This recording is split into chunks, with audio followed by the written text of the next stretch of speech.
Hello, everyone. It's Mandi Rae of Ecstatic Astrology here for Asteri Sophia Kairos, which is our astrology collective. And there's a bunch, however you want to say it, of ladies in this collective that all have such wonderful ways of looking at astrology. And I'm just one of them. And I'm here to talk to you about the week of December 17th through 24th, Wednesday to Wednesday. Please check out asteriosophia.substack.com. And we're looking at this week as a little bit of a tough one, but it's been a little bit of a tough month. If you watch the last forecast, this one is full of some squares to Saturn. It's got some squares to Neptune. Squares are stressful. Saturn demands commitment and responsibility. So it's not exactly easy, but it does start to turn the tide as we get toward the end of this week, next Wednesday.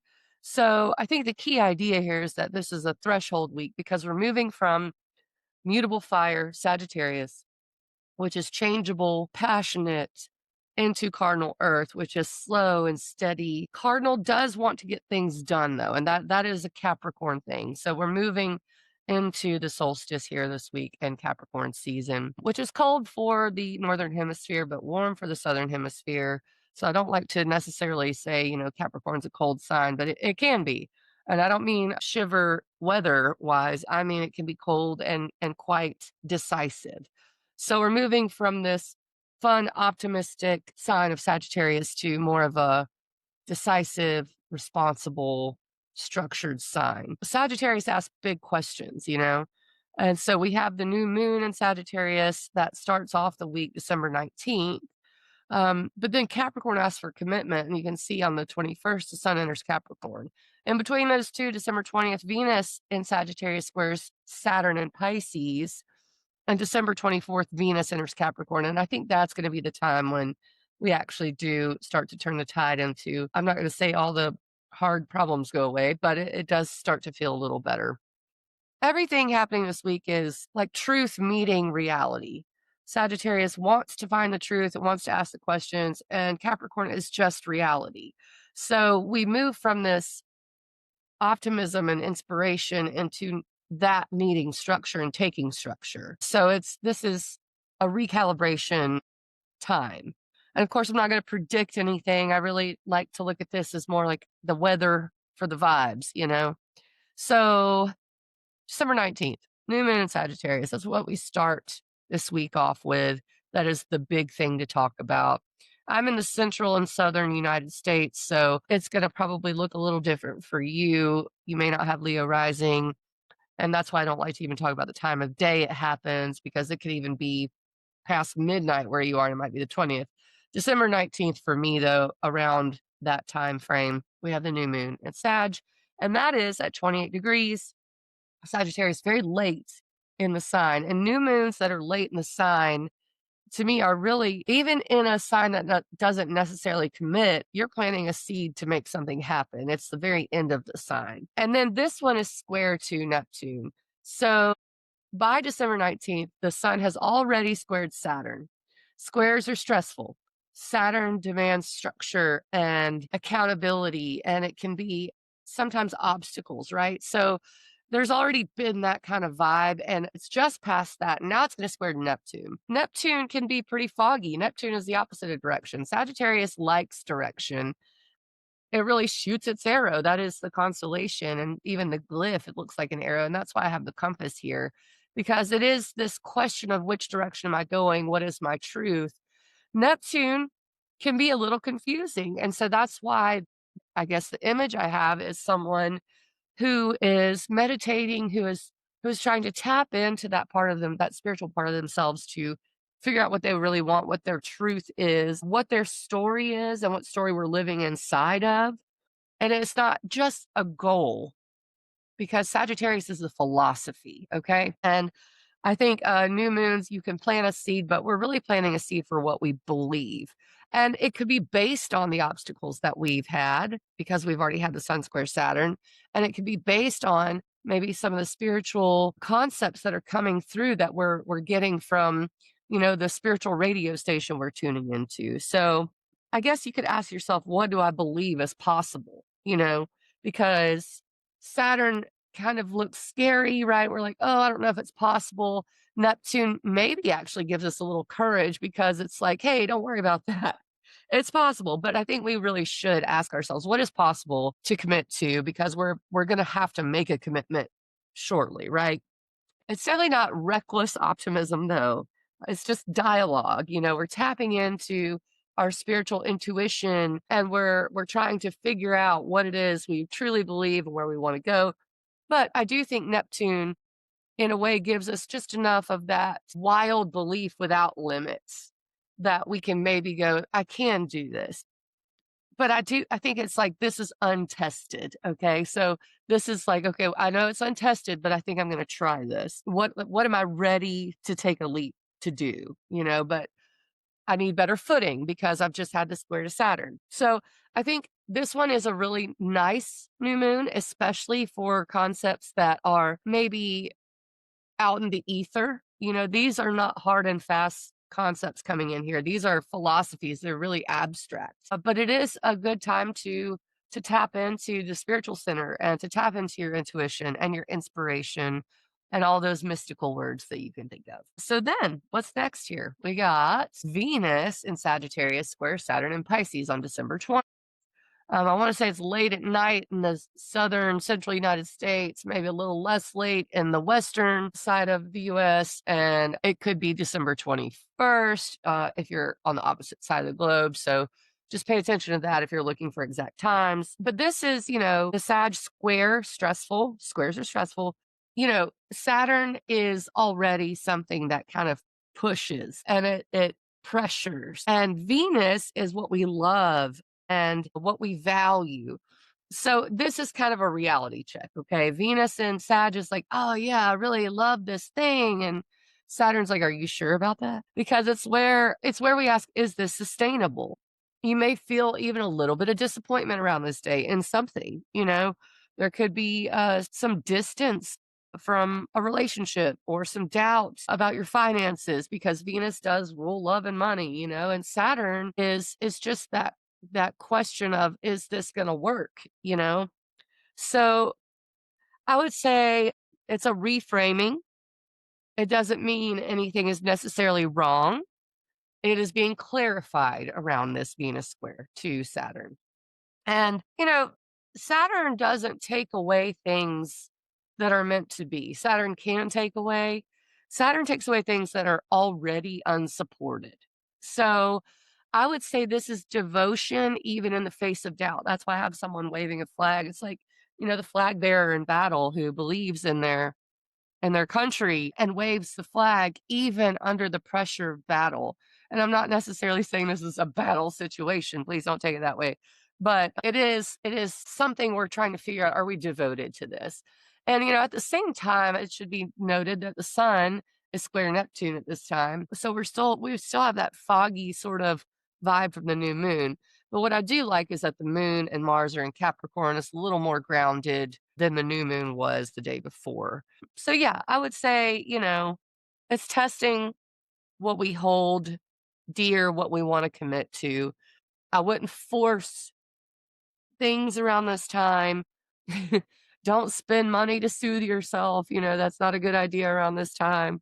And especially with the sun square Neptune, it's listen to quiet signals as well. One other thing that I do want to mention is Mercury at the square point to the nodes. The nodes are where eclipses happen, and eclipses are known as points of fate. And I think this is significant as well. Mercury is how we think. And this is a turning point. It's like we do have to decide something, I think. It's called at the bendings, if you want to know the astrology term. And I thought that was significant as well for this specific transit. So, yeah, testing something, testing commitment, testing whether something actually is supported or whether it was just a pipe dream.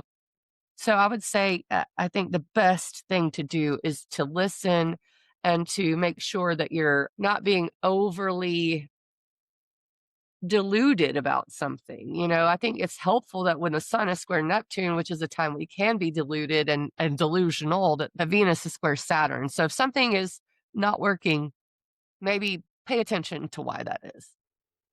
Okay. So December 21st, it's the solstice. Sun enters Capricorn.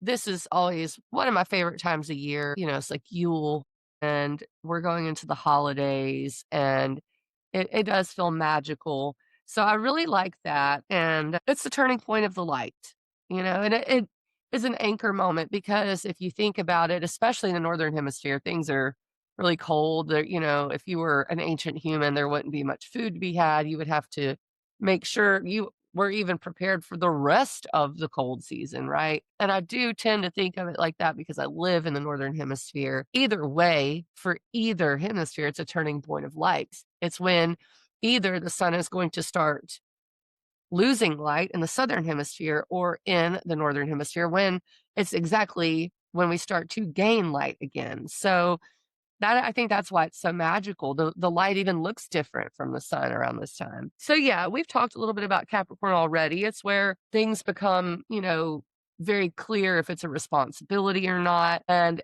that's the overarching theme. And you have to think about the fact that it's not just the sun, the moon is even there at the solstice, Mars is there at the solstice. So we've got a few things in Capricorn that are asking us, where did the vision of Sagittarius, where does it become reality in Capricorn? So it's the beginning of a new solar cycle. And I think we focus on structure a lot when it is the Capricorn solstice. And I think the reason I have the water mill here is because it's not all earth. And that is because Jupiter is in Cancer. And that really stands out to me because that's the opposite sign of Capricorn. And the moon's almost opposite of Jupiter whenever we have the solstice. And so, the image of the water and the structure working together explains this moment in time really well. And then we also have the water of Saturn and Neptune in Pisces, which is also water sign, the North Nodes in Pisces. So I feel like this water mill is really descriptive. And, there's one more thing I want to talk about is that at the solstice, Jupiter and Chiron are almost exactly square. They squared sometime just hours before this. Okay. And I feel like this is a moment where we have to really find out who our people are. And I think also that was the day before with Venus square Saturn, a time where we figure out what we commit to, but also for our own safety, our own good. That's what Cancer does. It looks at our safety. And Chiron is the wounded healer. So there's some emotional aspects to this solstice. So where do emotions and energy flow best, I guess, when they have the right container of Capricorn? I think that's a good way to put it. It's good during this season, especially because we're still in that kind of new moon time to choose something to commit to. And it doesn't have to be perfect, but especially choosing one thing to focus on and choosing to focus on your own healing, your own family, your own safety. I think that's a really good thing to do during this specific solstice season, probably all of them, but this one specifically because of Jupiter and Cancer. I think that just about does it for the solstice this year. So we'll go on and move on to the next transit that I have. So December 24th, Venus enters Capricorn. Now, this is where I think that everything starts to really turn.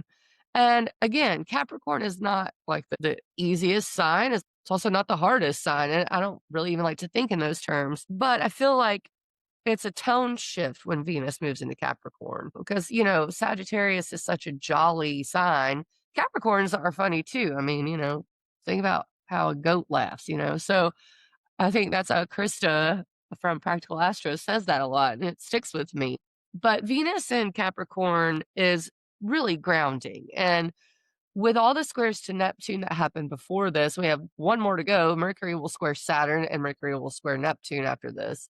But with all of that, I think it's really nice to feel, okay, like we're starting to really get more grounded. We went through this kind of time of confusion. That's okay. But Venus in Capricorn values consistency and structure. Again, I'll say structure 8 billion times for this because that's true over like chemistry, let's say, because Venus in Sagittarius really loves chemistry and passion. Venus in Capricorn is like, is this consistent? Is this going to work? Is this reliable? And, I think that makes sense during this time, especially with the kind of the outer world, what's going on. You can take a look at the news every day, no matter where you are, and see something. And we're getting that onslaught constantly now. You would have to turn on the news to find it before. Now, with social media and the way things are just thrown in our faces constantly, it's good to feel grounded and to find out what has staying power, and to look at the structures in your life and let those be a container for your emotions, because during this Capricorn season, we're going to have oppositions to Jupiter and Cancer emotions. So I guess on a more mundane micro level, because Venus is money and values, money decisions can be pretty sobering around this time.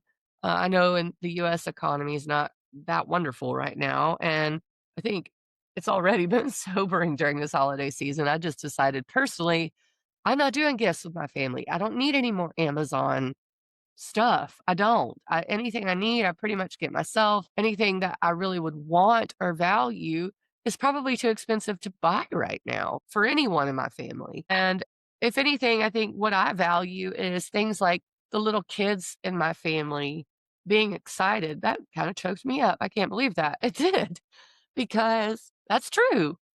I think that's what I value, is the magic and not the consumerism. And I think that's what this Venus and Capricorn season is kind of showing us. And at this point, we're here at Christmas. So it may not be more a question of that, but I definitely think it's going to show itself. Now, a few hours after this, what I love is that the moon will move into Pisces and sextile Venus, and sextiles are opportunity. And Pisces is that broad love and without limits. And so at this point, this is when I think it's time to, give each other a helping hand. Sooner or later, in February of 2026, Saturn and Neptune will move back into Aries, which is a very individualist sign. Actually, even if you look at the Sabian symbol for Saturn right here, it is individualistic. And that's so funny in Pisces to me, but that's why I love the Sabian symbols, because it always kind of hits the mark. But it's one of those things that I think everyone's pretty prone to individualism right now. Even Chiron and Aries shows that. And you know what? Jupiter square Chiron and Aries is like that, kind of hurts my feelings. I see it on a daily basis. So when the moon moves into Pisces and sextiles Venus, this might allow us to really enjoy the people in our lives and look at how we can help each other up the Capricorn mountain. So I guess for Venus entering Capricorn, I do think it's going to be quite nice, considering we don't have any more squares to Saturn to deal with except for Mercury. And that's always pretty quick. And that'll happen, I want to say, the next week. I could be totally wrong about that.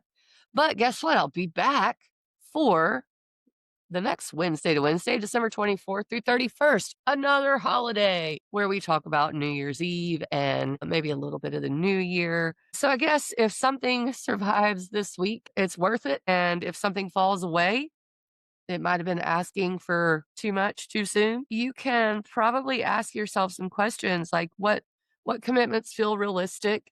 What can wait? What beliefs from Sagittarius want grounding in Capricorn? And I think we never get all the answers, right? And that's kind of unattainable, but we just need a very truthful, honest next step in whatever we're doing in our lives. So as Venus enters Capricorn, we're going to ask ourselves to focus on what will last in our lives, and support us. So I hope that, at the new moon, you can set some intentions, and you can ask yourself for the squares to Saturn and Neptune for clarity, and for especially clarity in what structures are going to be best, how we can build what lasts. And I'll be back for December 31st for Asterios via Kairos Ask Astrology. Thank you guys. I'll see you soon. You can find me at ecstaticastrology.com.